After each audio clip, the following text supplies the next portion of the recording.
watched a YouTube video on child abuse, and the YouTube child abuse video was looking on this girl who was actually abused by her own mother because she fell on hard times financially, and it showed where, for example, she couldn't even afford to pay the mortgage, and as a result of that she was evicted, or it was the rent probably, and she was evicted. Anyway, that child eventually died. And then I always read what people write, you know. I always like to see what people's responses are. And I was just flabbergasted, to say the least, when I saw one person writing that, oh, this looks like a black family's problem. This was just, it tore me to pieces. And it tore me to pieces because I knew that this was either a racist troll or basically a very ignorant person. Either way, it is dangerous. Either way, it is dangerous. Of course, I didn't put into perspective that this family was basically a white family. And what people don't realize is that it doesn't matter if you're black, you're white, you're Asians, everyone is affected. And they're affected for different reasons. It could be one whereby there's financial situations or financial problems, as this family was acted on, or it could have been that, of course, a generational problem where, for example, in the past that mother was abused and so she ended up abusing her own children, or the father was abused and so he ended up hating and abusing his own children. It happens. Of course, that's only two possible reasons. There are other reasons, yeah? Now, because of that, I felt obliged. I felt that I had to actually bring certain data in place. I need to bring facts in place to show that it is dangerous, because when you think that it's only one family or one group or one culture or one race or one people being affected, or certain countries or continents being affected only, then you run the risk of allowing death to take place. Yeah, you run the risk of ignoring the reality of what's going on, and as a result of that, a certain group, that group which you think is different and won't be affected, or is not able to be affected by this, that group could be affected in the most tragic way. So I want to share these statistics with you. Sad though it may be, it is true, and it is basically taken from the Radford et al. Research, which basically shows that what the statistics here are, they're from the England and Wales, okay?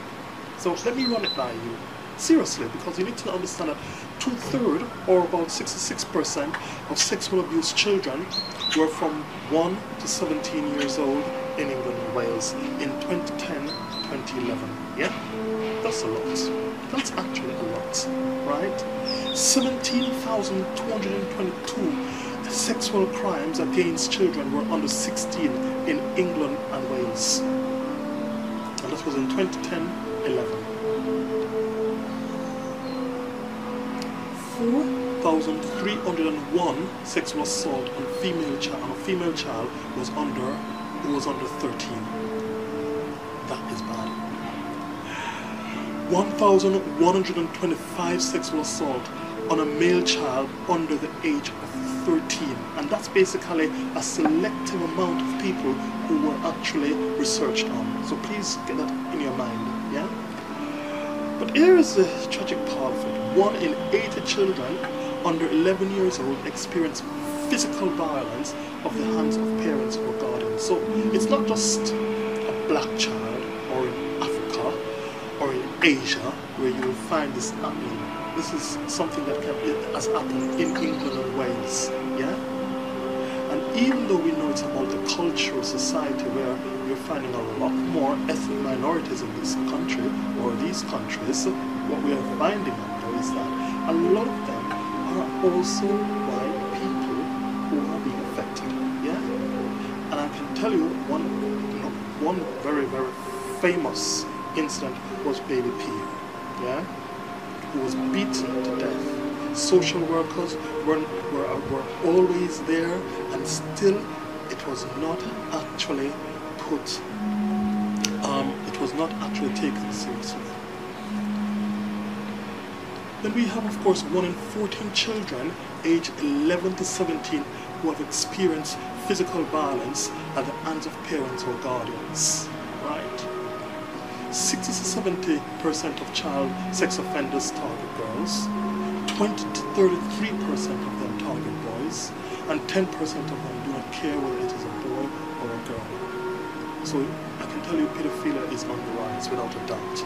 It's not just here, it's also in the USA. And then the alarming part of it from this research is that 82.7% did not tell anyone, and these were children from the age of 11 to 17. They didn't tell anyone, possibly because of fear, or because of the fact that they felt embarrassed, or they felt ashamed, or they felt no one would believe them. And that is why I've written this book, A Boy's Cry, and I've also written The Missing Fathers.